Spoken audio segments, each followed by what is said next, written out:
the Italian league, unless I am not in the know of other leagues, it's the only league that this shit happens in. And it happens in what?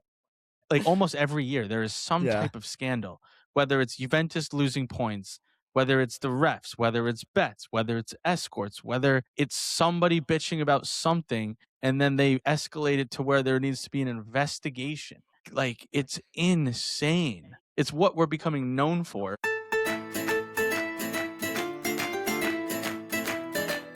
Welcome back to Scandals, a delayed crowning of the Scudetto, and a 0-0 rock fight we all saw coming. And don't look now, Paisans, but Como are still climbing. Ciao, Paisans. Welcome back to the premier Italian football podcast, Calcio Culture. I am your host today, Logs, back with both my co-hosts, Vos and Motts. And once again, even without any European competitions for the Serie A faithful, Italian football is having themselves a week. We've got a referee scandal that's pulled in the Serie A reffing coordinator, the VAR room, and even the Scudetto favorites, Inter Milan, who somehow are currently not under investigation. On top of that, we've got a prostitution ring. Whoever thought we'd be talking about a prostitution ring here on Calcio Culture, but we are, because it is coming straight out of Milan with not 50, not 60, but 70 Serie A player names attached to it. The Scudetto will have to wait another week at least after Inter blow a 2-goal lead in Turin, and Allegri and Spalletti both go head-to-head, playing out what is now the fourth scoreless draw in 5 Milan-Juve meetings. We've got some heavy stuff up top. We'll give you the full scoop in record time because let's not forget there's still a title race to cover, a top 4 fight, a relegation scrap, and last but not least, a Coppa Italia final to talk about. Vos, Motts, how are we doing? Bad. It's not good. We had the worst game ever in the Juve Milan game. It was the worst thing I've ever watched. And then on top of that, we have just no good news. Bad news. Really bad news coming out of Italy. Laughing stock, hard to defend, really not good. Yeah, it's a tough day because I'm split in two. I'm doing personally very well because I bought a new monitor that is amazing. And the biggest news we got all day. I love it. But as a fan of Calcio, I think I don't want to say this because probably in a week from now or maybe a month from now, something worse is going to come out. But have we officially hit rock bottom for Calcio, for soccer in Italy? We missed the World Cup a month ago. We have something that Logs didn't mention. We have politicians within Italy trying to get their hands on the FIGC to influence soccer. So UEFA and FIFA are threatening banning Italy. We have escorts. We have the ref scandal again. It's just get out of your own goddamn way, Italy. Just play soccer. They can't. They can't. But Paisans, we're here to keep the culture alive. It may be dying on the pitch. It may be dying in the front offices over in Italy, but it is certainly not dying here. And you know where to follow and support and grow the culture. Tell a friend to tell a friend, like, comment, subscribe, 5 stars on all platforms. You know where to find us at Calcio Culture FC on X, Instagram, YouTube, TikTok, and on all your favorite streaming sites, Spotify and Apple Pods. With that being said, Vos, I think you're the most well-read on this initial scandal. I'll hand it to you. What is going on with this ever so delicate reffing scandal? Yeah.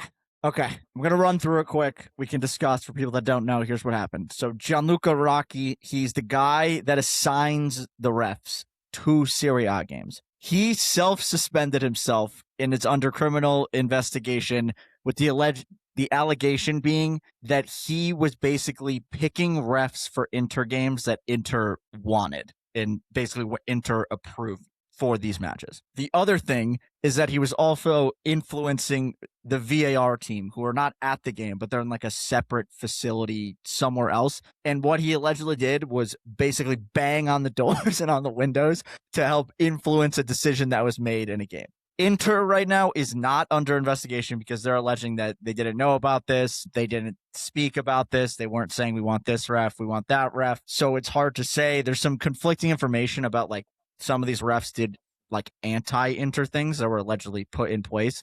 So there's still questions as to how much of this is like linked to Inter. I think the fact that the guy self-suspended himself, I mean, he did it. Like, you're not doing that unless you did it. But I mean, I think the piece with Inter, there should be more to come. And people have kind of run with this and have linked it to what happened to Juve in 2006, which was very similar. Motts, you can get into it if you want. But they were stripped of 2 Scudettos and then were sent down to Serie B, and it was a fucking mess. It doesn't seem like we're going to get there with Inter right now, but people are calling for it already. I think people are already pretty mad at Inter. I mean, the Bastoni-Kalulu incident like fully came to light, even though it had nothing to do with this, and people are questioning that. So whether Inter are implicated in this is one thing. Regardless, horrible look for the league, where your refs are fully like trying to influence things. And then we go back to, I mean, one thing we didn't even talk about, we go back a year ago, there was a whole fucking betting thing where they were betting on Serie A games. And it's just, we cannot get away from this endless drama cycle. But that's high level what has gone on. And Motts, before you chime in here, I'm just getting word from our legal team. I just want to make sure that it is very clear this is all allegations. This is all alleged. Allegedly, yeah. No slander here on Calcio Culture. This is all allegations being worked out. Yeah, I was just about to say that as well. A lot more to come. These are early stages in the investigation. It does seem like this is literally 2.0 Calciopoli, because that's what Juventus got in trouble for, was putting refs they wanted, for influencing the refs to make specific calls. But it gets even more intertwined and confusing once you kind of dig a little bit deeper, because there are games that don't go Inter's way that cost them the Scudetto. The one being the Inter-Roma game where maybe Bissek was supposed to be awarded a penalty but wasn't. So once you like dive even deeper, it just kind of gets really, really confusing. And I guess there's just going to be more to come, and we have to see what the news breaks and what the investigation has and what's on what they find. But listen, yeah, it's just terrible for the league. We are the Italian league, unless I am not in the know of other leagues. It's the only league that this shit happens in. And it happens in what? Like almost every year there is some type of scandal, whether it's Juventus losing points, whether it's the refs, whether it's bets, whether it's escorts, whether it's somebody bitching about something and then they escalate it to where there needs to be an investigation. Like, it's insane. It's what we're becoming known for. Yeah, it's a bad look. I mean, I think with this one too, like, this is the initial like investigation right now. I'm assuming there's going to be more that comes out and it gets even worse than this. If I had to guess, if this is like the trickle that they're telling everybody right now. Here's the thing. Inter's mascot, per se, is the snake for a reason. These guys are as guilty as the day is long. Everything about the conflicting events, the lost games, the lost second leg against Milan at home, this was all part of the plan. This was all part of the cover-up because they needed it for their last Scudetto. Throw everybody off the scent. They're throwing everyone off the scent. They're leading us down the wrong path. They strategically picked games they wanted to lose to make sure that they got the Scudetto of the year previous, and they're going to get it this year. They should be stripped of everything they got. Take that third star away from them. They only have for 3 stars. Back 2 up. stars. Take that second star away. These guys are guilty, along with the guy that self-suspended. Everything smells of guilt through and through. I don't trust a single Inter player, person that front office fan of Inter. They can all kiss my ass and go to Serie B. I'll see you later. But I will say, regardless of what happens, I don't see there being a big punishment for Inter. Yeah, because it's not Juventus. It's a little bit of like Man City now, where like the league needs Inter because they're like the only thing that has been positive across Europe. And I think they're going to be insulated from everything, no matter what. There's far too much money these days involved. Yeah, you're right. Because back in 2006, like it wasn't such a capitalistic model for. They don't make for any money anyways. They bring nothing. Italy's so poor. They make more money than us. Yeah, I meant like in the grand scheme of things. But here's my thing, and this is why I just think it's a terrible look for the league. Because humans ref the games. Humans are in charge of VAR. Like, there is human error. Whether you want to believe it or not, a person that is reffing a game is going to probably have some type of bias within the game. Like, maybe somebody said something to him that he didn't like that hits personal for him. So what he thinks is a yellow or a red, the next ref is going to think it's different. So there are discrepancies between the refs and who you get and the decisions that they make within VAR that you're never going to please everybody. So whether you are you want a ref because you think you like him more or not, to me, it doesn't do a whole lot unless there's more evidence that comes out where it was constant contact between people Right. within Inter to those referees saying we want this, and then physical evidence of that happening. Like For an actual example, tampering. exactly.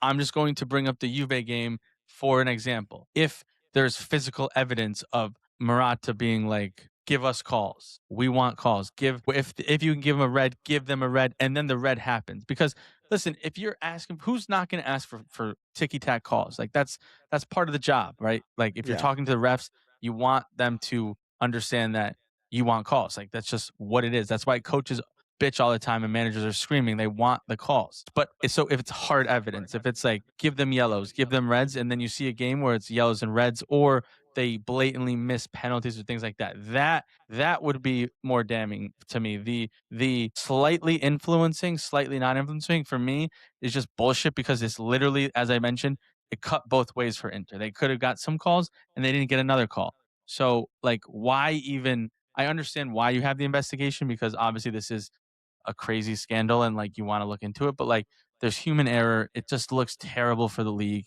It's terrible for the refereeing association that runs Italy. It's just terrible I at think all that levels. the other thing is like the refereeing association this year generally was already under so much heat because they've kind of been bad all year. They've been horrible very, all year. very inconsistent. I think the biggest example of that has been like handballs all year. It has been penalties. Like it's been, you don't even know. Like game to game, a ball hits a hand, you're like, it could be a penalty, or they don't even go to review it. It's so bad. And I think there's a lot of bad things going on. It's just right after the World Cup, not qualifying.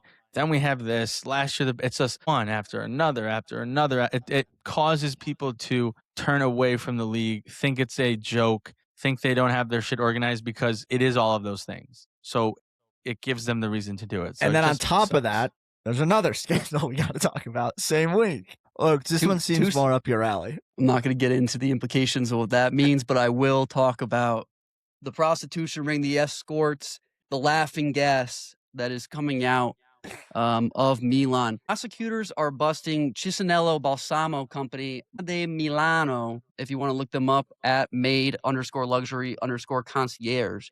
They've been in operation since 2019. Here's the deal. Apparently, any team that comes to Milan, or the two Milan teams that are always there at home, have been engaging in quote-unquote after-match parties, luxury hotels, trips to Mykonos, with escort services attached to them. Now, escorts is just a nice way of saying prostitutes, and let's not fuck this up. We're not supporters of prostitution, extortion, anything of the like. But there are 70 Serie A players that are cited, Inter Milan players, Milan, Juve, Sassuolo, Verona. Verona's not even good enough to be in this ring. I don't know how they got the invite, but there is an F1 driver and a potential Real Madrid summer signing cited in the investigation. Now, players are not being held liable here. The operators of the ring are being held liable. But the big thing here is that names being reported, being involved. Alessandro Bastoni. Alleged. Again, no slander. Alleged involvement here. Alessandro Bastoni, who was in both scandals, given his red card earlier this season. Rafa Leao, to no one's surprise, since we saw him on the rooftop 2 days before the Coppa Italia semifinal second leg, not surprised. Dusan Vlahovic is being seen on a security cam.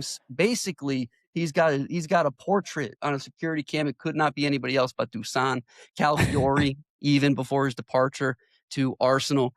Leao has come out as the good man, the good Milan man he is, to publicly respond, denied wrongdoing, potentially going to sue for legal action here. But there are 100 women allegedly exploited here. And for whatever reason, there's evidence of nitrous oxide being involved, which is just another name for laughing gas. Definitely a serious thing going on, but more so the implication here is that, similar to this reffing scandal, Serie A does not have their shit together. It seems to be the wild, wild west throughout, in-game, outside the game, And it doesn't seem like this league is taking themselves seriously in their pursuit of being the top league. The Prem is going to reign supreme for as long as we can tell. There's like a couple different things I want to talk about here. Number one, it's obviously bad, and it's bad that like Serie A players are involved.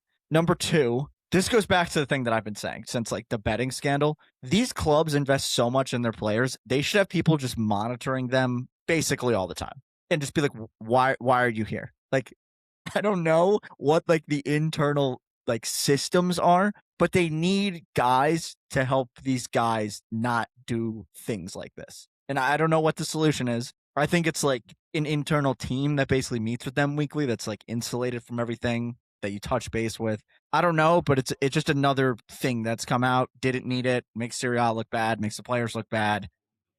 Overall, just bad. Yeah, I mean, it's just like expected at this point from this league. If it's not refs, it's going to be players. Then it could be management. At every level, there's problems, and what I hope can come from this is just like an atomic bomb goes off in terms of like clean house of everybody that is in power within the Serie A, within the FIGC, and you can clearly see things are not right. Things are wrong. We are the only nation. We are the only league that things don't go well. What's up, Logs? Oh, continue. And it's like there is a reason why, right? It's top down. It starts at the top. And the people that are in power, they need to be casted aside, and we need fresh new blood within every level, within the Serie A management, the FIGC. It's actually mind blowing how fucked up this league is. Well, it's just such a detriment, right? There's so much effort that's gone into this league, I think, over the last several seasons to increase the product quality, increase the eyes on the league, and just for, aside from Paramount's dog shit production of weekly games. But without that being said, it just takes away everything that's happening on the pitch and all the good things that are happening in this league that we like to cover week in and week out. And unfortunately, we have no European soccer to cover, and now we've got two scandals right here at the tail end of the season that's putting a nice big old cloud over all the efforts that go into it week in and week out. But with that being said, I think it is now time to talk about the real football, the real play on the pitch. And we had some crazy outcomes in the Coppa Italia last week. Is that cueing me to talk about the Coppa Italia? You're the Coppa Italia guy, bro. All right, so we had two games last week that decided what the final's going to be. The first one, we had Atalanta, or was this one the second one? I think it was the second one. Second one, yeah. I'll start with that. Inter Como was the first one. At the San Siro, second leg. Como went up 2-0. I think they were up 2-0 going into the second half, and then Inter came back and won 3-2, which is insane. I mean, back-to-back times for Como having a 2-0 lead at the San Siro and blowing it. Does it say more about Inter or more about Como for you guys? I think more about Como. Yeah. I was going to say personally Inter, but let's hear you guys say Como. Well, I was going to say Como, and I was going to say kind of play off what you said last week, Motts, and that they're just not ready yet. This team's not there yet. And I countered that by saying I think that Fabregas has these guys ready for the moment, ready for the spotlight, and clearly they're not. That's two games in a row going up 2-0 against the league leaders. You should be able to pack it in and hold that fort down. Obviously, unbelievable individual efforts by Hakan and Sucic for the 3 goals for Inter, but pretty just can't be having that, Como. You're up 2-0. You got 45 minutes left. You are on the road at the most prestigious Italian stadium in the world, and yet you can't hold it down to get yourselves into the final with a chance to get to the Europa League, regardless of your spot finishing in the league.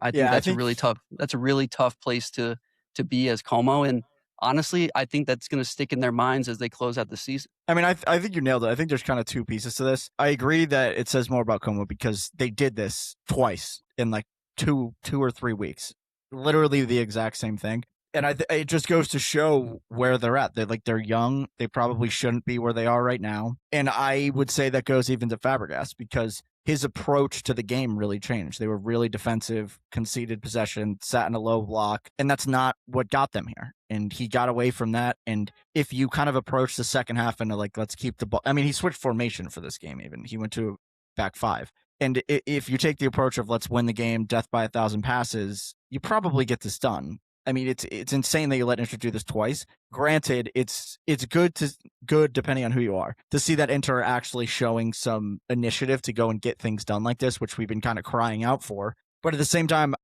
I would say more of the blame is on Como than it is on Inter getting this done. Like, you do have to try to do this, but Como fell apart twice. Yeah, and they fell apart in two different ways. And both, I think you were spot on about everything, right? It showed Inter championship DNA, and it showed Como like maybe they're a year early, which that is not like they are getting looked at as it's their fault because they're overachieving this season. So for me with Como, they've showed me enough this season that they were in Serie B 2 years ago, right? Serie C 3 years ago. The leaps that they have taken in the last 2-3 years are bar none. Like, they are taking insane leaps, and we understand who they are and who they're going to be. I do agree, Fabregas, he's the first time I've ever seen him kind of go away of who they are, and it didn't work. Como were literally hanging on by a thread, and that's what happens when you park the bus for 45 plus minutes on a team with the quality like Inter. But like I said, they're ahead of schedule. It's been a great season. Whether they get Champions League or not, they are fully ahead of schedule. None of us thought Como were going to be here. Now, granted, they're going to miss some players next season. But yeah, I think I'm more surprised that Inter were able to do this twice, because you have the Coppa semifinal. That's a big game that last year they would have just pissed away like they did. No mentality, no fight. And then the game against Como, it was what? I think it was a 5 or 6 point lead, and that got them to their 9-10 point cushion that they're on right now. So those were both massive games for them, and we've seen last season them not do it. So it showed a lot for Inter, and it showed why they were actually able to win the Scudetto this year. So that's why I think it was a little bit more for Inter for me. Yeah, the other thing on Como, just to wrap this up, I don't want to spend too much time here. A lot of people have not been able to figure out Inter. Like, Gasperini has been one of the best managers in the league and has never figured out Inter. It's not like the craziest thing in the world that this did happen. What I don't like is that it happened twice in like identical situations so quickly. And you would think that, I mean, after the first game, Fabregas came out and said, like, if we're going to lose, like, I'm comfortable losing this way. And then 2 weeks later, just completely changes what he's trying to do. Yeah. But what I would say is, like, yes, he hasn't figured them out yet because they lost both games, but he is at the doorstep in terms of figuring out how to beat Inter, because they dominate the first half, both games. And Inter played into the exact T what Cesc Fabregas wanted them to do. So he's very, very close. It's just they got young guys. This is what happens when you invest with young talent. They're going to have great moments throughout the season that make you in awe and say, wow, this Como team is going to be scary in a few years. And then they're going to have some growing pains because they're young, and they're going to learn from it. And then in 2-3 years from now, they're going to be able to win a Coppa Italia. They're going to be able to go to the final. They're going to be able to make Champions League. So it's all just growing pains for the young squad. This is what happens when you do invest in young players. And that's why the Italian teams get away from it, because in these big matches, sometimes they do crumble, but then you don't have the amazing style of play that Como has. So it is what you get, but this is learning curves, and next season Como is going to be ready to take the next step as well. So that result, I think at the end, we probably expected to a certain extent, not the way that it played out, but I do think that for the most part, Inter was favored and they should have come out on top. The other side of the bracket, the Lazio Atalanta side, definitely more surprising from my perspective. Dude, Atalanta, my God, completely blew them away the entire game. This one was a painful one for me to watch. This was like the most classic Atalanta thing ever. 29 shots to 8, and there was a 1-1 game in regular time and then through extra time. This is classic Atalanta playing really well, creating chances, and not scoring on any of them. I think it's really disappointing. And again, it's a little bit like the Como thing. They probably shouldn't have been here with how bad the year was. And then things were going so well with Palladino that we kind of thought, okay, they should roll Lazio, when maybe that wasn't the right approach. But this game was, like I said, a 1-1 game. Goals from Alessio Romagnoli and Mario Pasalic, and then an insane penalty shootout with only 3 penalties scored, and I think 10 penalties taken. So that was insane. Like, you would think advantage Atalanta because of like the veterans they have, but no. Lazio's goalie, who's actually Motts, who's an young Italian, I think he's 21. He kind of has been playing because of the injuries, and then he came up with some huge saves in this game. And then the other side, Karnaseki made some saves too. It was just kind of a bad penalty shootout. But Lazio are through. Let's not miss the storyline there. Lazio goalie saved all 4 penalties. They weren't just he saved every single penalty except for the first one with Raspadori. All 4 were saves. All 4 were saves. So hats off to that kid. Yeah, I think the story on this one, I don't even think we really need to talk about Atalanta. Like, they played the way they usually play. They played good. They didn't score. There's not really a story there, unless you guys disagree. No, it's just that's classic Atalanta. Yeah, and then I think on the other side, like, Lazio all of a sudden now, in a disaster season, are in a cup final, have a shot at getting into European competition. And now, do we need to reassess their entire season that they're in a Coppa Italia final now? Well, let me take you back to they did not almost the exact situation. Go ahead, yeah. That Milan was in. Yeah, Milan somehow found their way to the Coppa Italia final after a horrendous season up until that point. And when I spoke about that one, if we won the trophy, it's still a shit season, right? This Milan and Lazio are different levels of clubs. Dude, I don't think you can say that. If Lazio win the Coppa Italia, you cannot say shit season. They're in Europe next year. They have silverware. I mean, I think that's a win. Transfer ban. This is what the transfer ban is a big I think problem. It's not a testament to Lazio's non-shit season. It is about Maurizio Sarri and how he is actually a good manager, whether you give him pieces or not. Within a time frame of a season, he can get you results. He's proven that at Chelsea. He's proven at Juventus.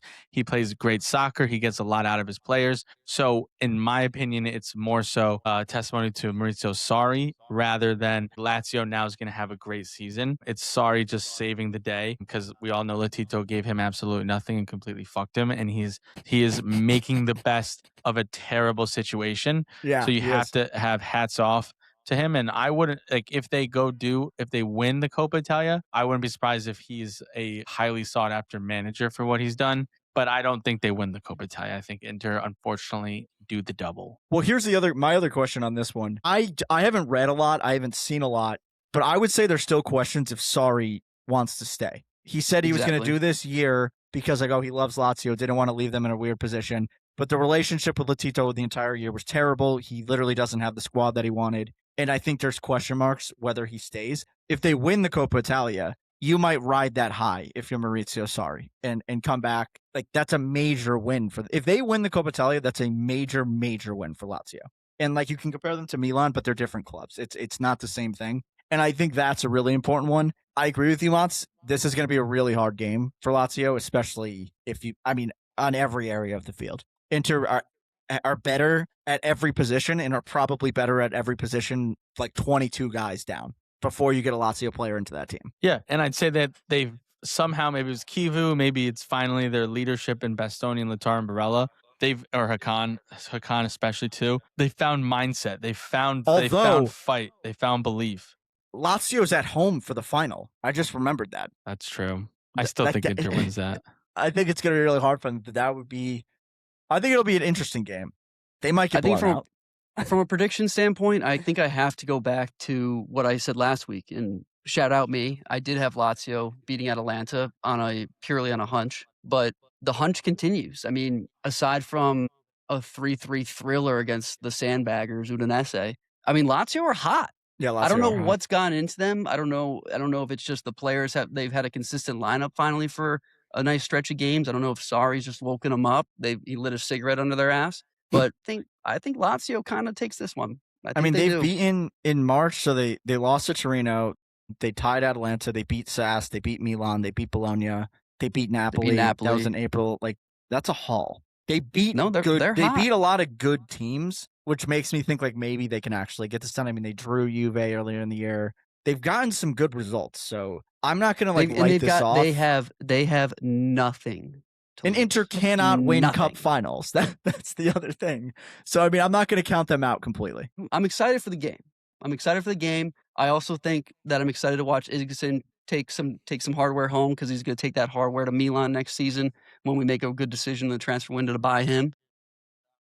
Where right here. Where would he win in PKs? Where would he play?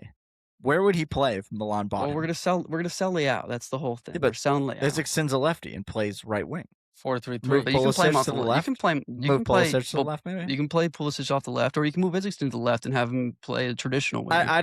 I don't think they should sell Leao, but that's a conversation for another time. That's a conversation for a couple weeks from now. But we'll Yeah. get there. We'll get there. Motts, what do you think? I unfortunately think that Inter do the double. I think that they have All the right. mindset now. They got the style of play. I think You're a rat too. You might as well. You're I'm not implicated happy now. about it. You're part of the reffing scandal.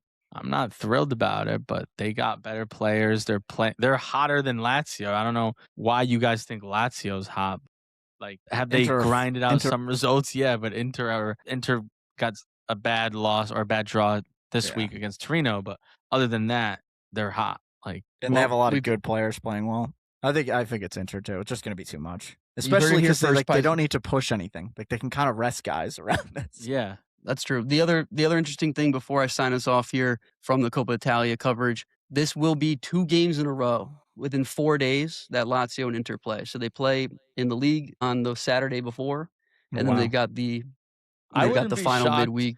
Lazio playing for nothing. Inter might have the Scudetto wrapped up. I wouldn't be shocked if that game you got both subs, you got both teams B players, maybe Primavera in there, and then they're locked and loaded for the Coppa. And you're playing. That'd be sweet. Yeah, that'd be sweet. They both should do that. Yeah. But Paisans, this final is scheduled for May 13th. That's 12 p.m. Eastern Standard Time. Better tune in. Get your Paramount Plus counts up and running if you don't already have one. This is going to be a great game. We've got Sarri on one side looking to solidify his legacy in Rome, and we've got Inter and Kivu trying to break the cup final curse. Motts, one last thing. Yeah, I'm not about the Coppa. I just wanted to quickly, because you said Paramount Plus. 2 things. Number 1, I want to applaud them. I'm going to give credit where credit is due. I was bitching all the time about it. They have finally put in the feature where you can have Paramount Plus Serie A games up on your phone while also doing other things on your phone. So a picture within a picture. Upgrades. Finally, they did that. I'm going to say that was me. They listened to Calcio Culture because I complained about that a couple of times. Second part I want to say, and I'm going to give this credit to all 3 of us because we called them out repeatedly last year. I think that they have done a much better job this season of covering the league. They almost always have a halftime show, even if it's the lower level leagues. They might have 2, they could have 3. It's been a revolving kind of cast. They brought in Nigel, I don't know, I forgot his last name, but they have done a better job, I will say, in my opinion. I don't know if you guys agree or disagree, but they're there more often. Yeah. They're coveraging more often. It was hard to get worse. It was hard to get worse. They got better. But shout out Paramount Plus. Paisans, that takes us to the league, to the real meat.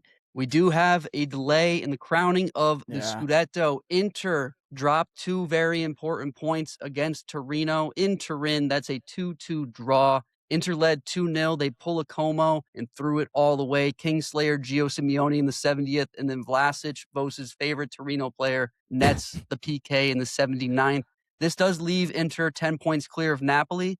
They can clinch with a simple win, simple 3 points against bottom of the table Parma at home. So with that being said, guys, we have Inter coming off of 2 crazy games against Como where they had to come back to get all 3 points and move on to the Coppa Italia final. Is the mindset still a problem, though? No, they have a 2-0 lead with the Scudetto in sight, and this does not matter. I don't even want to say they bottled it too, because the second goal was a penalty that the player jumped. I forget whose back he fully jumped on the Inter player's back, and he made a natural reaction to put his arm up, and then his hand hit the ball. Carlos Augusto that had the PK. Yeah, so he jumped on Carlos Augusto's back, and he just reacted, and then the ball hit him. I don't think it was a penalty, but that goes to Vosa's point. What has been a penalty? What hasn't been a penalty in this season? So I don't think it's a mindset thing in terms of Inter. They just got kind of unlucky in this scenario. If you're Inter, how are you? Inter playing for the home motivated? Win? Yeah, maybe. How motivated could you even? You're going to Torino. You can't be that motivated. Yeah. I think Inter can take some positives from this. Number 1, they have officially DeMarco set the all-time assist record in Serie A with, I believe, 18? I think he's at 17 still. I thought he's at 18. I'm checking. He is the all-time 17 as of leader. this game. Yeah. So he can add to it. He can increase the gap, but he's the all-time leader. Also, second thing, and I think this is more important, not so much needed because they kind of have the Scudetto wrapped up. Maybe it will be a factor in the Coppa Italia, but Marcus Thuram has figured out his form and is scoring goals again, which is good for Inter, right? And whether I know the Scudetto's at the the season's at the end, so not many ginormous goals for him to have or like kind of Scudetto winning goals, but maybe he can do something in the Coppa Italia because he's struggled all season. He's finding some form. Yeah, convenient timing too with Lautaro being hurt. I mean, I don't think there's really much more to talk about on Inter, and there's definitely nothing to talk about on Torino, regardless of the result. So I think we can move it on to like No, there's definitely more to talk about in the rock fight, which is funny to say. Yeah. Game of the weekend, Milan Juve at the San Siro, 0-0, more or less shit game. Rock fight, really boring. Really wanted to turn it off, but couldn't. Fourth scoreless game in the last 5 between these two teams. I don't really know what the takeaways are from this game. I thought that we saw what Allegri wanted to do, sitting deep, and I think we saw what Spalletti wanted to do and kind of attack. I think that what really, on the Juve side of things for me, and I don't know where we want to how we want to do this conversation really, but I thought it showed the lack of quality in Juve because they had the ball a lot in dangerous situations, but they didn't have the guys. Like they got 1v1 a lot, but didn't have the guys that could really do it other than, I thought Contrasau had a really good game, but he just can't finish. And I think when you look throughout the team, that's kind of the issue with Juve in a lot of ways and why they need a striker when they don't have even Yildiz isn't really like a scoring machine, I would say at this point. And I thought that's what showed through on the Milan side of things. Pulisic and Leao just aren't strikers and they can't play in that area. So your only danger is not dangerous, which kind of just led to a game where Milan were sitting deep, couldn't really do anything on the counter. Juve had a lot of the ball, but nobody good enough to really do anything. Granted, I thought Juve did enough to win this game with a 1-0 win. They didn't get it. They had a goal called off from Kefren Thuram on an actual good step up to pull somebody off from Gabi. I will say Mike Magnan played well. I thought Di Gregorio played decently well. That's kind of high level what happened with the game. I don't know what you guys think. I'm just going to cover Milan very quickly because I think that this game says a lot more about Juve than it does Milan. And what I'll say about Milan is it was actually promising to see how well the back line played and the midfield played again. It's still very consistent, especially when Gabi is playing. He kind of brings out a calm in Pavlovic and Tomori that definitely solidifies that back three. And the midfield, again, the strong suit of this team. Unfortunately, Modric is now out for the season. He fractured his cheekbone. He'll be good for the World Cup. I'm a little bit worried about that. I think they're gonna struggle to get wins without him. I don't think they're gonna lose any defensive solidity, but Kefren Thuram was basically man marking Modric this whole game, and he did nothing. Yeah, I think. I'm sorry. I just think, I'm worried too for Milan because it is a tight race. This was a big point, getting a game cushion, really 3-point cushion. This was a win for Milan. If you're comparing Juve. Yeah. Where you can see a silver lining in the Modric injury is at least now we can see some Ricci and some Jassari. Like, you know what I mean? Hopefully at the same time, because Modric is every game in and out, which is in and of itself impressive as a 41-year-old playing 90 minutes every single game. But the future is Ricci. The big signing for the midfield was Jassari. We haven't got to see them because it's Modric and Rabiot and the most Fofana and alternating between other midfielders. So I'm excited to see that at the end of the season. Go ahead, Lokes. Yeah, no, that was one of the points I wanted to bring up in that it does open up a clear spot for Jassari or Ricci to start the last 4 games. Yeah. And not to say that the season's wrapped up and top 4 is locked in, but you would hope that out of Sassuolo, Atalanta, Genoa, Cagliari, even without Modric, we can get 6 points out of those 4 games. And I don't want to say it's early preseason, but again, it's a tryout for Ricci and Jassari ahead of the summer, ahead of a World Cup summer, that is, to start solidifying their spot in the team for next year, because these 4 games could be huge in terms of what our transfer window looks like, in terms of how much we wait needing another midfielder because we don't believe in Jassari or Ricci, for better or for worse. What I would love to see, which I don't think we're going to see, but I thought Fofana was really bad again this game. He's always fucking bad. He has a good game once every 3 months that keeps him in the team for a while. Trash. But on the Ricci side of things, Ricci, basically everything that they've been saying, he's like the future Rabiot role is essentially what Allegri's seen. I forget what they call it. Can't think of it. Why? What? He played. No, I know, but That's He's what a he's been. regista. That's what he's been playing though under Allegri. Yeah, but he doesn't. Agree with you, but my point being, I would like to see a situation where Ricci and Yashari are on the field at the same time, and it's whether I don't know who's going to play in that the Modric role. I would assume it's Ricci. It's what he I know, did but in I- Torino. I know that's what he did in Torino, but that's not what he's done at Milan. Yeah, because they have Luka Modric there, and Luka Modric came Yeah, to Milan he's and playing said, it. "If I'm I just- coming, I want to play here." I agree with you guys that is his best position. I just don't know if we're going to see that. But regardless, my point being, I would love to see Ricci and Yashari playing together. They played I agree. together. No, because that is the future. That's the They- future. Yeah, they played right? together a little bit. Yes, They played in the Juventus game, and what I think they could do very well together is like a double pivot. Like I think Yashari is Exactly. I was very just good gonna at say long balls over the top. He's good in initial buildup, and obviously that's what Ricci excels in. And Ricci, being pushed by Allegri outside to a different position, has been able to grow in that position as well. So they that's a could good really do a little like Tony, not that they're in this class, but a little Tony Cruz, Luka Modric action at Real Madrid would be interesting to see. So I'm happy. I also think, yes, it's the business end of the season, and you're really gonna miss Luka Modric because of what he's done all season. But the added pressure of the business end is just going to either like light the fire and like we Right. got some guys or we got some flops. You know, it's going to give us the answers that we need that we weren't able to get due to injuries and not playing. It is stressful for a Milan fan like Logs because they haven't got a ton of minutes this season.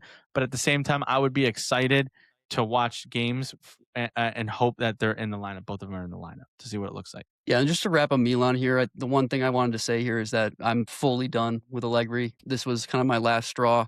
I was watching the post-game interviews, and Oh my God, I saw this too. obviously Yeah. Allegri is going to stick to his whole game plan that he's been doing all season. You know, great result. Got us, when we woke up this morning, we were 7 points away from top 4. After this game, we're 6 points away from top 4. Like that's classic Allegri. But what really got to me was the fact that I saw interviews with both Ricci and Salamakers who came out and said, fair result. You know, we played our game. Juve played well as well. Nothing really to say there. We all had our chances. A draw was a fair result.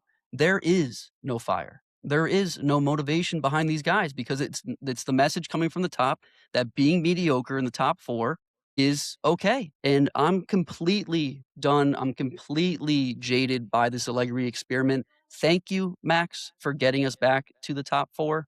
Thank you for riding the ship. Obviously, I would take this season 1,000 times over anything from last season. But to have young players like Salamakers and Ricci without the grinta to say, no, we didn't play well enough to get the 3 points, we need to be better, really hits hard. And I hope that this mentality goes away as soon as Allegri leaves. And again, it's not even confirmed that he's out as the manager, nor is there plans to send him away. But I do hope that there's some change at the helm because if this is the same mentality for next year, it's just going to be another endless mediocre season from Milan. Yeah, Logs, I couldn't agree more with you. That was a lot of what I saw and had to go through Allegri 2.0. And albeit Allegri gave a lot of the young guys and the Juventus when he was there 2.0 a shot, right? He played for Jolie, he played Zule. I believe he played Yildiz. I believe he played Hoyson, although I think he might have loaned him out. I can't remember, but he gave a lot of them shots. But what I would say is he's never been the guy that like progresses young players' careers because he is so stay compact and screams his head off if you do something that can allow you to be less compact and slightly open, which we know that in the game to be creative, you have to take some calculated risks to score a goal and to get by your man and to create an opportunity. And he's so against the calculated risk to be creative. He's just the other team will make a mistake. And because we're in the right positions, we'll be able to capitalize, which I've said it time and time again, that is dying from the game. You need to make the calculated risk. So I couldn't agree more that, and if I'm a Milan fan, I would echo Logan. I want him out because he's going to do nothing but hinder our young talent. Well, then, and that's exactly my point. Let's just nip it in the bud because we saw what happened at Juve. It is now the same thing here. Let's nip it in the bud. Thank you for the season. Thank you for top 4. I'll see you later because we got bigger objectives. We got bigger goals for next year. We've got great talent that we cannot squander under your mediocre bullshit. Let's just move on from that. Yeah. That's the last thing I'll say on Milan. Well, I just have quick 2 points. I think I'm Motts what you were saying, where Allegri does progress people is defenders. I think this year was a big bounce back for Tomori. Yeah, I think Tomori's been the best he's been since they won the Scudetto. Yeah, Pavlovic. I agree. Well, he makes it easy. Yeah. He makes it easy. No, I you agree defend with with you, 11. But go back to the end of last year. We were almost like Pavlovic is a flop. Tomori needs to go. And now we're looking at this. Tomori, Gabbia, Pavlovic had a great game. I think that there's confidence in them. Bartasaghi has gotten better the whole season. I think this game showed why you can't play him as a left center back for 38 games yet because he's still not great at defending. But that's something that I like. And it's something that you said, Luke, just kind of like made me think about this a little bit on the mentality side of things. And Juve has the same problem, I think. Nobody on this team is like a winner. Like Modric and Rabiot, I would like Modric obviously, right? But he's just come into this team. Rabiot is, but his experience in Serie A was with that stagnant Allegri team, right? Like they didn't do anything crazy. And when you look at the team, it's like, who is the one that's like the winner? That's like, okay, we're going to go get this done. That's been there. The veteran that like has accomplished a lot. And I know that Tomori has won a Scudetto, but like Tomori is not like a serial winner. And the only team to compare this to is like a Napoli and an Inter. They won the Scudetto and they are so good by having a combination of young guys that are good and then veteran players that have been there, done that, can handle situations. And I just think it's something that we need to think about because both of these teams have gone the opposite direction and saying we only want young people and not veterans. And this summer is going to be interesting because we see Juve's linked to a lot of veterans and Milan still isn't. So that might be something that comes out to next year. Milan's linked to a couple, not as much as Juve, but they're linked to a couple. Yeah, I mean, just to counter that quickly, I mean, Mignana's a winner, I would say, for Milan, and I would say for France in some way, shape, or form. And let's not forget that Captain America is also a Gold Cup winner and a Champions League winner. So there's a little bit of pedigree there, but when you take out Pulisic because he's not fully fit in the 60th minute, like you need that guy on the pitch for the last 30. You might as well have started in Kunku and brought Pulisic on because I would have rather had him for the last 30. But it's the season is over from a Scudetto race standpoint, and now we're forced to just hope for top 4. So that's all I'll say from there. I think to switch it to the Juve side though, and it's Motts, not I'll in let the you bag. take this. It's not in the bag for Milan. I know they saying, like I'm saying hope. I'm 6 saying points hope is doable, but like Sass no, is it's not. It's not in the bag. I'm saying we are hoping for top 4. That's our only option here. But to bring it to the Juve side, I mean, Motts, are you not wanting more from this one? I mean, I think that the draw from a Milan side was fine by me. I was hoping we just weren't going to get blown out. That was my call. A 0-0 draw is fine for me. It was the aftermath and the reaction to it that really pissed me off. The result, not so much. But from Juve, with the form that they've been in, with the competition breathing down their neck in Como and Roma, only 3 points behind now. I mean, were you not left wanting? Yeah, I mean, listen, it was tough. It was a tough game to watch. The way that Milan sat so deep and so far back, we couldn't break them down at the end of the day. That's just what it came down to. We had possession. We were trying to move the ball, progress the ball forward. And to Vos's point, we just lacked the quality in the final third. And that's something that's been a theme in Juventus this season all year long. Yildiz has had some moments that has helped us. Boga has had a good run of form lately, although he struggled this game, but has had some good moments. Conceição as well, but we lack the quality in the final third that is needed to break down a low block.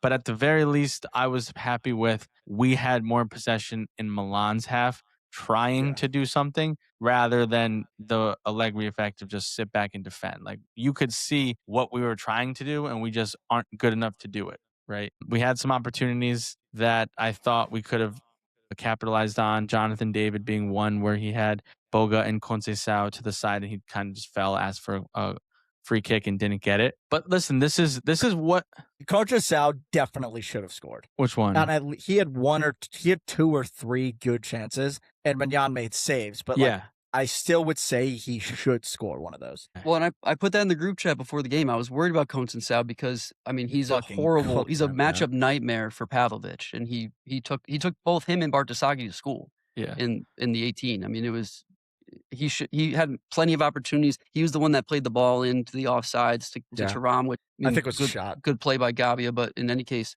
I mean, he was the one. He was creating a ton of chances. Definitely should have scored. Yeah. So that's what I like to see. Like, there have been games where we don't have any of that. So once again, just steps in the right direction. To Vosa's point, we're linked with a lot of guys that have the quality to break down a final third in the transfer market. So we'll see what happens there.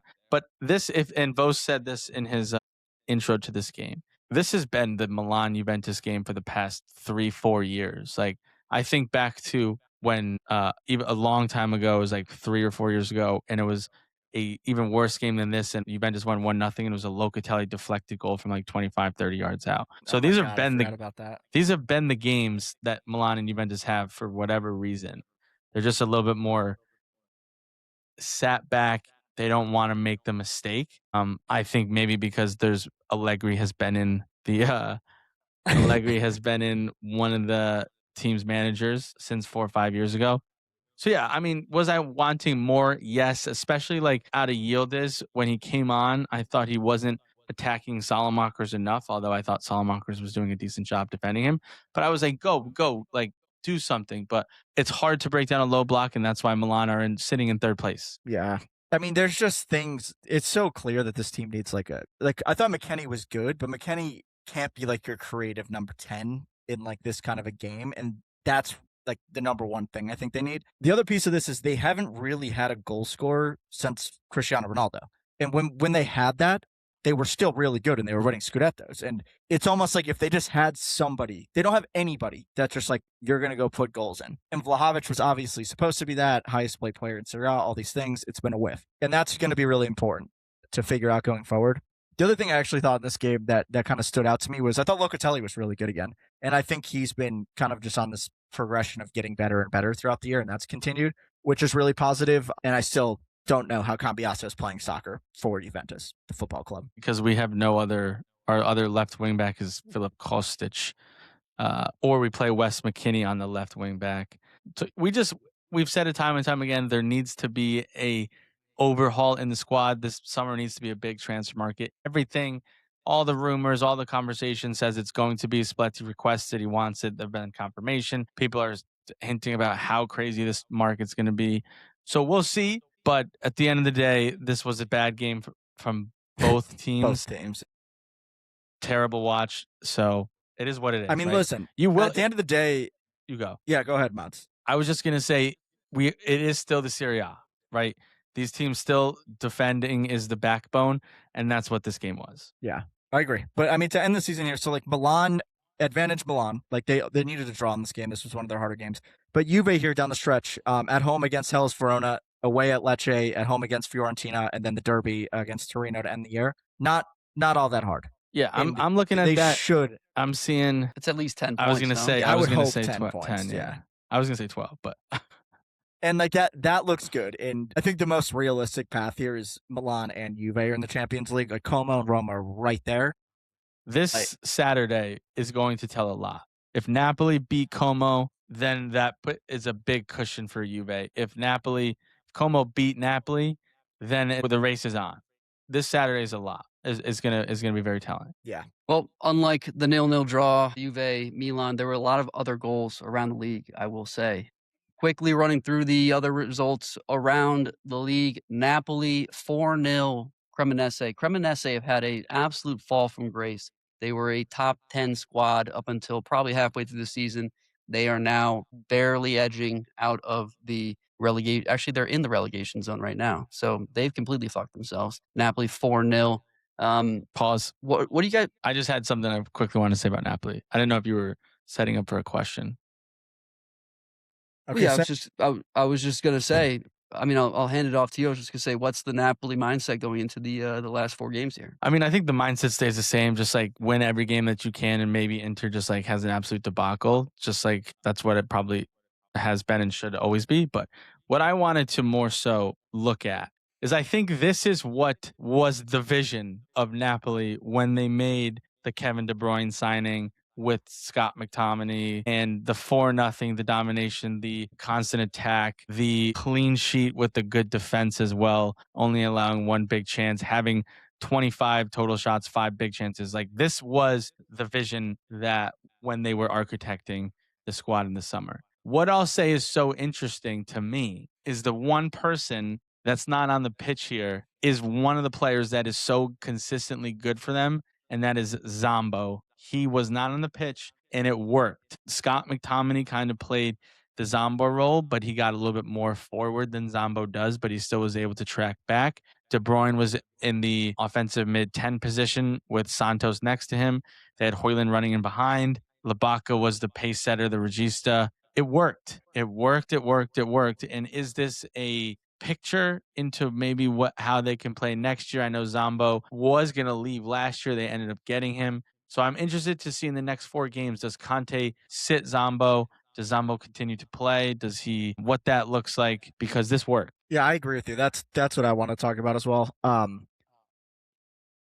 And I think what this season tells you, though, is that it is a long season and things like you need to rest guys. And this is a 3-man midfield. You have guys that can kind of play in all the different positions, Zombo included in that, obviously. And now Napoli has built a squad where they can play with 3 midfielders and 2 strikers and rotate the shit out of them. I mean, they have Højlund, they have Giovanni, they have Alisson Santos, they have Vergara. Lukaku looks like he's going to be shown the door. They technically still have Lorenzo Luca, I think. Or was that an obligation to buy? I think they're going to get him back in the They summer. still have Luca. No, they bought him. Yeah, and then like David Neres. Yeah, and Rachmani finally played, but there was no Bukama. Gio Lorenzo is still hurt, and there's different parts. This isn't even their best team, is my point. And I agree, Motts. This is what we were hoping it was going to be, and we didn't really see it. And granted, this is Cremonese, but that's why this whole season we were talking about Napoli next year. The whole season. And they're somehow are going to come in second place. And it's still like, what are they next year? Yeah, but now you got to keep Labaka. Kevin De Bruyne has talked about how maybe his love for the game is slowly dying. So my point, the team's never going to be the exact same. If you lose KDB, McTominay goes back to the role that won him Serie A MVP, and you put Zombo back in there. Yeah, but then you need to get Zombo, and I don't know if he was signed a 1-year or 2-year deal. You got to get Labaka. Yeah. So there's moving pieces. It's not as easy as being like, let's get the gang back together and start next year and see what happens. Just like it's frustrating from a Napoli perspective and a Napoli fan that this could have been what was dreamt up and pictured, but injuries and things like that kind of derailed their season. Rachmani's signing a long-term contract too. I don't know if it went through yet, but they're in the process of that. Yeah, one serious note and 2 funny notes to close this one out.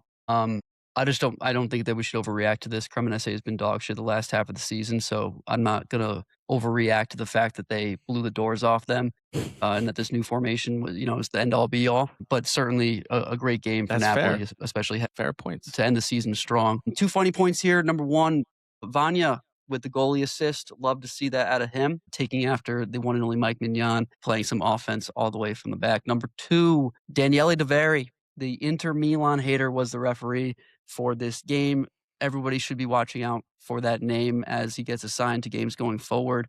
It'll be interesting to see if that scandal does play out. Next game on the docket.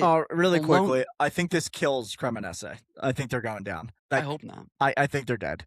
Lecce's 1 point. I think Lecce's 1 point above them, and then Cagliari's 8 points above them. I don't think they catch Cagliari, and I think that Cremonese have just been so bad for so long. Lecce Cremonese game seeding is very much in the race. 1 point is nothing. I hate Lecce. Yeah, but Cremonese have Lazio, Udinese, and Como. Yeah, that's tough. Lecce have Juventus. I know that. I don't know who else they have though.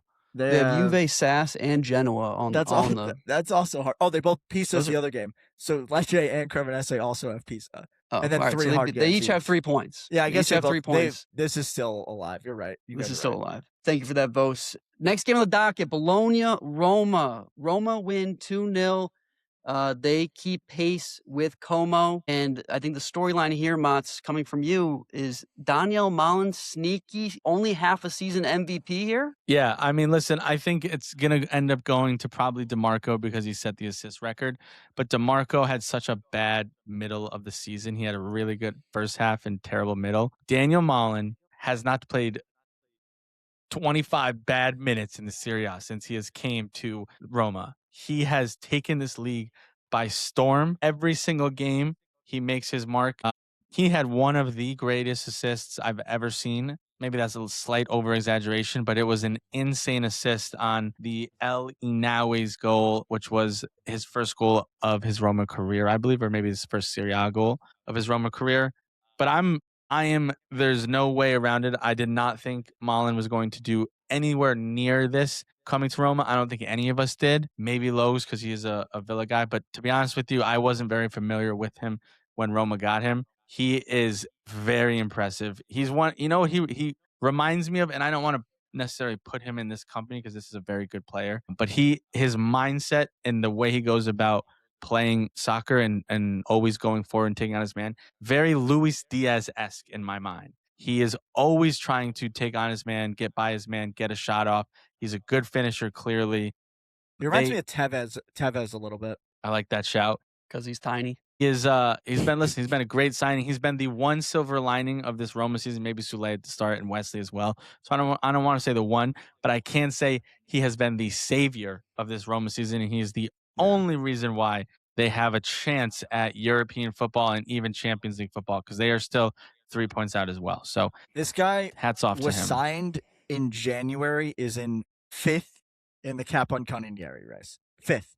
It's wild stuff. It's 11, wild stuff. I mean, 11 goals in 14 games. That is a fucking haul. I have been familiar with Malin from his days at Dortmund and playing for the Netherlands national team. He's never been as a prolific a scorer as he's been for Roma this last half of the season. If he had a full campaign here, I mean, if it's the same output, it's for sure MVP for Malin. But like I think Motts said it perfectly, savior. If Malin doesn't come to Roma in January, Roma are currently going to be battling Bologna and Sassuolo in the standings, in my opinion. So the fact that they're neck and neck with Como, 3 points behind Juve, just on the brink of getting in Europa or Champions League is absolutely astounding. And I would say 95% of the efforts of Roma this last half of the season are due to Malin. So shout out him. Great signing. That was a loan with a controversial whether it was obligation or option to buy, but they did exercise that already. That's a 25 million euro purchase for them. That's a discount and a half. Yeah. The other thing with this that like we're not seeing the impact of it yet. They don't need to go find a striker in the summer now, which saves you a ton of money and it saves you a ton of time that you now can like invest in all these other areas that we've pulled out as being like a problem. Like we've been saying like Roma's team just isn't good enough. And the fact that you have a striker now who has been the best striker in Serie A since January is insane. That's insane. That is such a saving grace of the season, regardless of what happens having that. And the other thing that I liked about this game is they used Ainaoui now in the front line, which I've kind of been saying they should have done since like November, I think.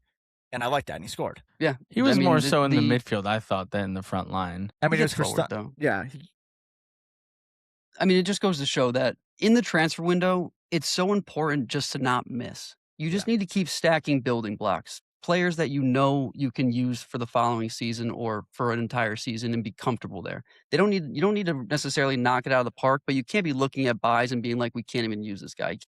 You can't have a Coop Miner situation, and it's not so hard to just get a guy that you know you can use. You make it straight. You know, Motts. You know what I'm talking about, Motts? Yeah, we've swung and missed on a ton, so you're hitting the nail on the head. But with that being said, moving on to their race partners in Como. Como 2-0 win against Bologna bores me. Italiano's on to the next season, if that. I think he gets fired in the summer. Como Genoa here. Como 2-0. Genoa not a bad team. I think this 2-0 win is a good response coming off the comeback loss to Inter. Again, they are 3 points behind, 2 points behind Juve? 3 points. 3 points behind Juve, tied with Roma. I think the only thing that we can say more here is that Duvikas now is third in scoring in the league, and I think that this was a name that was not so much at the forefront when you talk about Como last season, and certainly not coming into this season, but certainly needs to be going forward, especially with the loss of Nico Paz, and with Nico Paz being the second leading scorer in the league. I mean, I think this only shows that what Como could have been. They have two of the top three scorers in the league. They just needed to finish out a couple more games, and they're fully in the top four. They were on the brink of it. I think they're right there. Yeah, they're still right there. I think that the Dubikas thing is, I don't want to make him sound like I'm a Dubikas hater, but this is why it is important to have a guy that just puts the ball in the net and doesn't really do anything else. If you just watch him play, he's not really good at anything. He's not really athletic. He isn't physical. He isn't like the best shooter. He just gets in the right position, and when he gets the ball, he scores. And 90% of the teams, 90% of the teams in the league do not have that, and that is so important to have. He's a finisher. I mean, and then the other thing, I think the other thing that's interesting is Hassan Diao scored in this game, and he's somebody that basically hasn't played the whole year because he's been hurt. And going back to last year, it was Nico Paz and then Hassan Diao. And now next year, like they're going to lose Nico Paz, but then you're looking at Hassan Diao. I'm spacing on his name. Is it Gutierrez? Who's the guy that?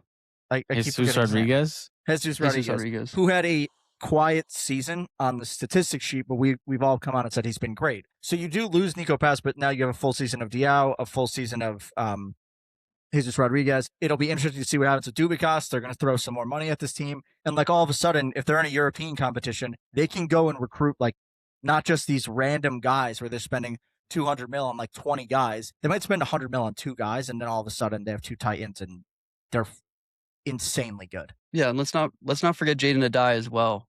Yeah, true. Good point. I totally forgot about that. That's right. Season. I also think what we've seen from this season from Martin Baturina, he can slot in the Nico Paz position as the number 10 and do it very successfully. And then they have Diao and Jesus Rodriguez on the right and the left, and they won't really miss a beat. Now, one thing I want to say, they're oh my god, gonna miss a beat. Without Nico Paz? It's their style of play, man. I really think it is. That's true. Now, Nico Paz has obviously contributed a lot, but the style of play gets the most out of all of these players. One thing I want to say, and I don't want to take too long on it because that's going to be a small rant on nothing to do with the Serie A.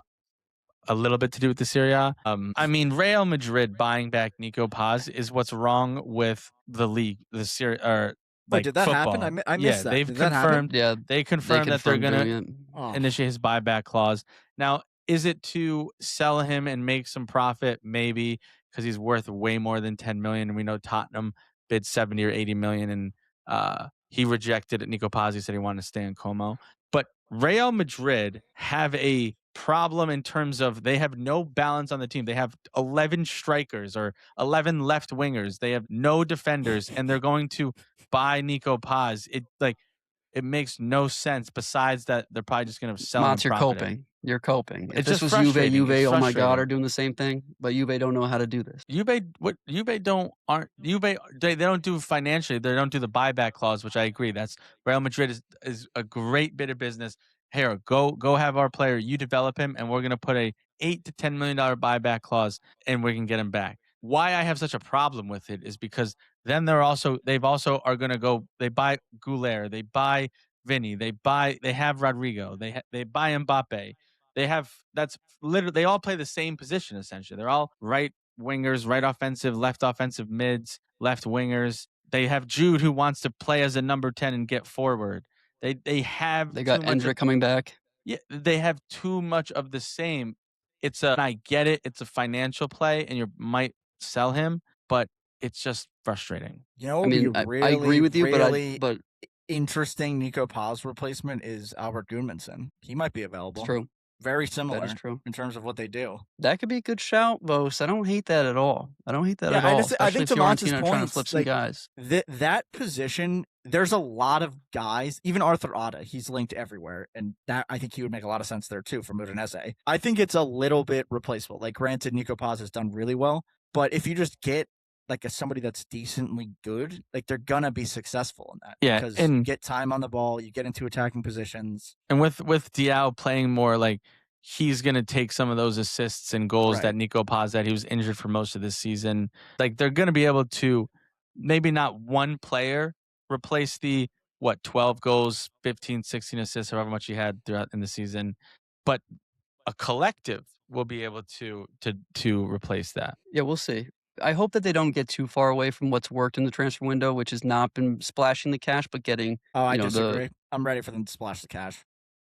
I'm fine with them splashing the cash. I worry that they're not there in terms of a scouting perspective to get the right guy Bro, I would love to see for them that amount of money. come in here, get Skamaka or somebody like that and just go and run it. Get I somebody. mean, listen, no, sweet. I don't think anybody at this point is saying no to going to Como. That place Yeah, is no, an I- absolute destination 100%. at this point, and it's a great club now to play for and a great fan base. So I think that they're able to go get those names. I just hope that they get the right ones, because what's worked for them is getting those under the radar guys for 20 to 25 mil, and they've built out a really strong squad. So, but that's Como. They're going to be looking to make a push here for the end of the season. Last game this week that actually meant something. Cagliari goes to Oh my Atalanta God. and they win 3-2. Atalanta drop all 3 points to the Islanders. Atalanta now dropped to fully into 7th on 54 points. Are they out? Are they done? Yeah, I think they're Do done. they have a chance? I think they're done. I think it's hard to say they're not done. They're 7 Of points Champions back from League Roma. football? No, of Europe. They're 7 points back from Roma. Yeah, I think that was the nail in the Yeah. coffin. And I think it's gonna be tough. They got Milan, Bologna, Fiorentina, and Genoa. Given Even if they get given 12 points, Roma's given not, the end, when you take into consideration the last results in this last quarter, last third of the season from Atalanta, you look at their horrendous exit from the Champions League against Bayern. You look at their surprise loss to Lazio in the semifinal of the Coppa Italia, presumably not making European football after dropping a bad game here at Cagliari. Is this a heavy blemish on Palladino, or do you No. think that this is fine? this is fine. I mean, when you look back at what happened here, this is through March. So in March, this was such a tough run. They had Sass, and they had the first leg of the Coppa Italia, Udinese, Bayern. Then they had Verona, which they beat. They had Lecce, who they beat, and then they had Juve, Roma, Lazio, Coppa Italia. If they had beaten Juve or they beat Roma, we're in a very different spot. But again, what is so important is this whole season was house money for Palladino and just getting to next year, proving he's the guy, showing he has a style. He's very clearly done that, has gotten a lot out of the players that he has. They're going to give him more to reinvest. Granted, they're probably going to have to sell because they're not going to have European football, but it's not a blemish on Palladino. I still think Palladino is one of the best coaches in the league. I agree with Vos. Not a blemish. He saved the season. He gave them something to actually root for, because they were. Yeah. He took a. They were Fiorentina, basically. And so I know that I've always come on here and say it really doesn't matter what you do until the business end of the season. But where that can go slightly array is you have to play perfect in order to make that push. And they had such a bad start that one or two hiccups along the road at the end of the season that they've had 3 in the last 3 games, will cause them to not be in the race. Roma played perfect to be in the race. So that's what can hinder you when you start slow. But they didn't start slow under him. They started slow under multiple managers, right? They had 2 managers before Palladino, if I'm not mistaken. Or was it just Juric? No, they went from Juric to Juric. Palladino. Oh, so it's just Juric. So it was just Ivan Juric who did a terrible job. They were in 12th or 11th. We were talking, I think when we talked about them both, that 7th would be a great season for them if they ended up finishing there. That's exactly what they did. Also, this was piggyback off of a very tough loss in the Coppa Italia, going to PKs. So mentally, it's hard to bounce back. But I couldn't agree more with Vos. Palladino is a fantastic coach. We've seen what he's done at all the other places he's gone, and you just give him a full summer and some players that he requests. Their Atalanta is fully back for the next 5-10 years as long as they have Palladino, which is great for them. I think even more so on the Palladino thing. We saw what happened with Monza once he left. Now, we're seeing what happened with Fiorentina once he left. Just insane. But really quickly on the Cagliari side of things, because one of the storylines here, Paul Mendy, called up from Primavera, first Serie A game, scores in the first minute and in the 8th minute. Agopo also played an insane cross slam on the first goal. So that's interesting. He looked really good, but kind of just a cool underlying storyline. Cagliari, with this one, they're probably good. They're probably staying up. Massive win for them. So I just want to highlight that. Yep. Just so I can at least pitch in on the Palladino conversation here, not to go back to it, but I agree with both of you. I mean, obviously he's not in contention to be let go here. I don't think that has anything to do with it. What I want from Palladino next season is way less volatility game to game from Atalanta and much more clinical finishing, because you clearly still see the ability to create offense. They obviously have a bajillion XG. You need to put games away. You cannot have the floor fall out from you and get blown out 1 week to the next. I would love to see a little bit of more continuity week in and week out. I think Palladino can do it. I think that that's still a lot of the Gasparini ghost fingerprints on this team in terms of the high XG, no goals, and volatility. But if Palladino gets a full summer with the squad, I think that that can be fixed outright. I'm just going to run through the rest of the games for the weekend, guys. Lazio, Udinese in an absolute shootout, 3-3. Pedro scoring from God knows where outside the box. Pellegrini, Pedro, Maldini scores for Lazio. Atta, who Bo's just mentioned with the brace, and Ezebue rounding that one out. Unfortunately, Lazio fully out of Europe at 48 points. They will not be playing European competition next year, but thank you, sorry. But they for might. your Coppa Italia. But they might. Oh, they might. Coppa Italia. They might. I take that back. Dumbass Logs. In any case, Lazio, one last try to get into European ball. The only other goal scored from these last couple of games, Parma 1-0 to Pisa. Pisa are such dog shit. They are fully going down. I would not be surprised to see them in Serie A the following season. And we got a pair of 0-0 draws, dog shit rock fights. Verona 0-0 Lecce, Fiorentina 0-0 Sassuolo. So that does round us out for the week. After all that is said and done, the relegation battle looks as follows. Pisa at 18 and Verona at 19. If not mathematically eliminated, they are going down for sure. Cremonese at 28, Lecce at 29. We just talked about how they have a matchup before the end of the season. That's going to be a big game, and they both play Pisa. So effectively going to get at least 3 points for both those teams. They've got 3 other games to maximize their point totals. Cagliari at 36, a big 3 points out of the Atalanta game. They are now 7 above Lecce. They should feel rather comfortable where they sit going into match week 35. I believe 35. 35. And then to flip it to the top of the table, obviously Inter at the top with 79 points. They just need to get 3 points out of their game against Parma at the weekend at the San Siro. That would be cool for them to win at the San Siro. I will cry if that happens. It looks like I will be crying. Napoli at 69 points, 2 ahead of Milan in third at 67. They are 3 points ahead of Juve in fourth, who are also 3 points ahead of Como and Roma, 5th and 6th. And we just talked about how Atalanta is presumably out of this fight. We are only really looking at Juve, Como, Roma. Wow. Como and Roma. But as we said earlier on in the episode, it's not like Milan has this wrapped up entirely, especially giving some injuries, especially Modric. But Paisans, that's a wrap. That's a wrap. We covered a lot. Scandals galore. It's never a dull moment in Serie A, whether we're in European competitions, Coppa Italia finals, or just the regular business in the Scudetto race. Thank you for joining. As always, we really appreciate you, and we'll even appreciate you much more for spreading that culture. Like, follow, subscribe, 5 stars, tell a friend to tell a friend. You know where to find us on all the socials at Calcio Culture FC on X, Instagram, YouTube, TikTok, and pre-recorded, not live, on all your favorite streaming sites, Spotify and Apple Pods. And with that, Motts, take us away. Yeah, for sure. That was great, Logs. One quick thing before I take us away. Quick shout out to Logs for making the new thumbnails on Calcio Culture and really driving up the views on YouTube. Good job, Logs. 150 and growing, Paisans. 150 and growing. We love it. With that, do not be a gagoots. Forza Calcio Culture.